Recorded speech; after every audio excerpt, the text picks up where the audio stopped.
आप देख रहे हैं चौहान वीडियोस और आज की वीडियो में हम बात करेंगे यूएफएम अनफेयर मीन्स की। जैसा कि आप जानते हैं कि आपका जो जून 2024 का रिजल्ट है वो ऑलरेडी आना शुरू हो चुका है। काफी सारे स्टूडेंट्स का कुछ सब्जेक्ट का आया भी है, बाकी स्टूडेंट्स का आना बाकी है। रिजल्ट के एंड में आप जरूर देखते हैं कि अगर किसी स्टूडेंट का अनफेयर मीन्स में रिजल्ट होल्ड किया गया है तो उसका रिजल्ट डिक्लेयर नहीं किया जाता। आज की जो हमारी वीडियो वो इसी के ऊपर है, ये अनफेयर मीन्स होता क्या है और किस तरीके से आपका पता करें कि आपको अनफेयर मीन्स है या फिर नहीं। सबसे पहले तो मैं आपको बता दूं कि अभी रिजल्ट की अपडेट्स आना शुरू हुई हैं, यानी कि अभी सिर्फ रिजल्ट की अपडेट आना ही शुरू हुई हैं। अभी आपकी जो कंप्लीट रिजल्ट है वो सितंबर एंड तक आएगा, यानी कि सितंबर एंड तक आपकी रिजल्ट की अपडेट लगातार आएंगी। इसलिए सभी स्टूडेंट्स को अभी अपने रिजल्ट का वेट करना होगा, यानी कि ऐसा नहीं है कि अभी अगस्त बिल्कुल शुरू हुआ है। अगर अभी आपका रिजल्ट किसी सब्जेक्ट का नहीं आया तो इसका मतलब ये बिल्कुल भी नहीं है कि आपका अनफेयर मीन्स में जो आपका रिजल्ट है उसको होल्ड किया गया, ऐसा बिल्कुल भी नहीं है। अभी जैसा कि मैंने आपको बताया सितंबर के एंड तक रिजल्ट की अपडेट्स आएंगी, तो आपको अपने रिजल्ट का वेट करना होगा।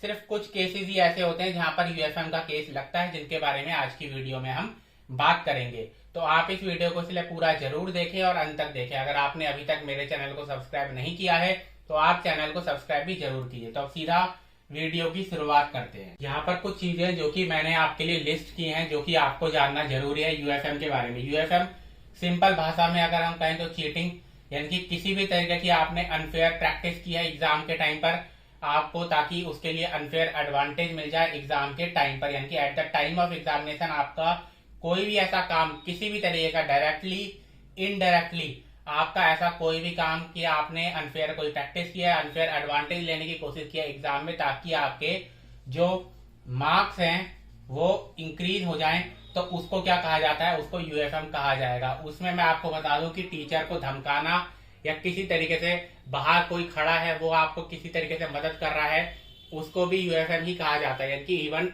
टीचर को अगर आप थ्रेटन कर रहे हैं या टीचर कोई आपसे जानकारी मांग रहा है आपकी आईडी के बारे में या किसी भी चीज के बारे में, वो अगर आप नहीं दे रहे हैं तो उसमें भी यूएफएम का केस आपका लग सकता है। किसी भी तरीके का अनफेयर एडवांटेज आप अगर एग्जाम में लेने की कोशिश करते हैं तो यूएफएम के अंदर आता है। सबसे पहले जो कॉमन है यूजिंग चिट्स, यानी कि आप किसी तरीके की कॉपी या चिट्स लेकर आए हैं जिससे आप एग्जाम लिखने की कोशिश कर रहे हैं, मोबाइल से एग्जाम लिखने की कोशिश कर रहे हैं। काफी सारे स्टूडेंट ऐसे होते हैं जो कि मोबाइल की हेल्प लेने की कोशिश करते हैं एग्जाम में। उसके अलावा कोई इलेक्ट्रॉनिक गैजेट जिससे आप एग्जाम लिखने की कोशिश कर रहे हैं, एग्जाम के आंसर जानने की कोशिश कर रहे हैं।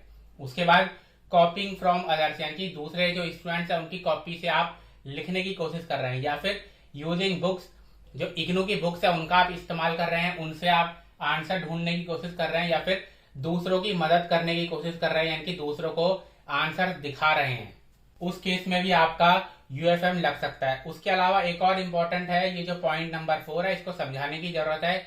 You can get UFM even after exam, यानी कि अगर एग्जाम इस समय चल रहा है, ज्यादातर ये पहले 3 जो केसेस हैं उसमें आपको पहले ही पता चल जाएगा कि आपके ऊपर यूएफएम लग चुका है, क्योंकि जो टीचर है वो उसी समय आपसे आपकी सीट ले लेता है और आपको जो एग्जाम है उससे बाहर कर देता है, आपको एग्जाम से निकाल देता है, एग्जाम हॉल से निकाल देता है। लेकिन 4th केस क्या है, you can get UFM even after exam, यानी कि एग्जाम खत्म होने के बाद भी आप पर यूएफएम लग सकता है।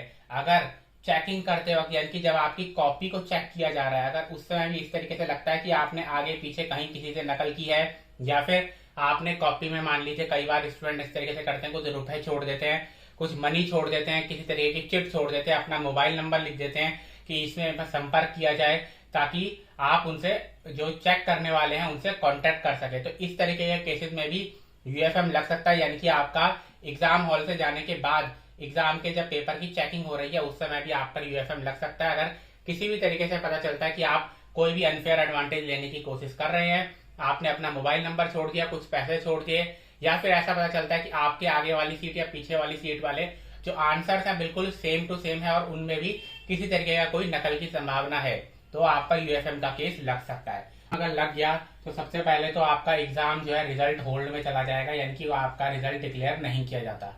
आपको 1 से 2 महीने के अंदर इग्नू की तरफ से नोटिस आ जाएगा, या ईमेल के जरिए भी आपको आपको जो नोटिस है वो सेंड किया जा सकता है, या फिर जो भी कांटेक्ट आपसे जिस भी तरीके से इग्नू करना चाहे वो आपसे कांटेक्ट कर सकता है। उसके बाद आपको इसका रिप्लाई देना पड़ेगा। आप पर यूएफएम लगा है, क्या कारण थे, क्या आप कर रहे थे, क्या नहीं कर रहे थे, वो सारी जानकारी आपको देनी पड़ेगी।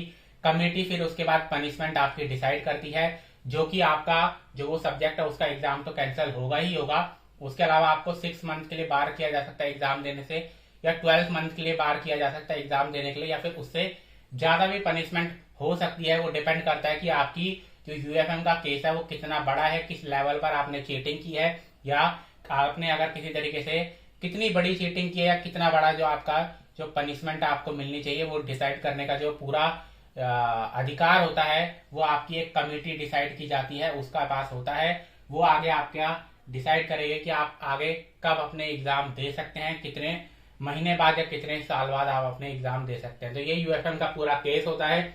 इस तरीके से इग्नू के अंदर यूएफएम चलता है। तो आज की वीडियो में इतना ही। वीडियो आपको पसंद आए तो वीडियो को लाइक जरूर कीजिए, ज्यादा से ज्यादा शेयर जरूर कीजिए।